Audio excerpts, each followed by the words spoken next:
మనకి ఇక బైబిల్ చదువుకుంటే చాలండి, మన జీవితం అంతా మన కళ్ళ ముందు కనబడుతుంది. ఇక ఏది మనకు అవసరం లేదు.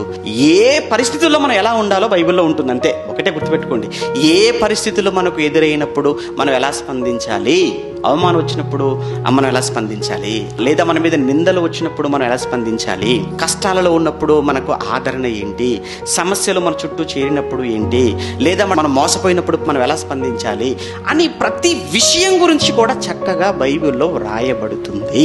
కనుక బైబిల్ సరిపోద్ది ఈ జీవితానికి. ఈ జీవితాన్ని కాదండి, పరలోకపు జీవితానికి కూడా నండి ఈ బైబిల్.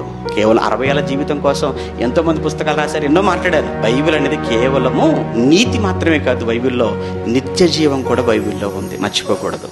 ఇది దేవుని పరిచయం, మన అందరి పరిచయం. ఇది దేవుని పరిచయం, ఆ దేవుని పుస్తకం.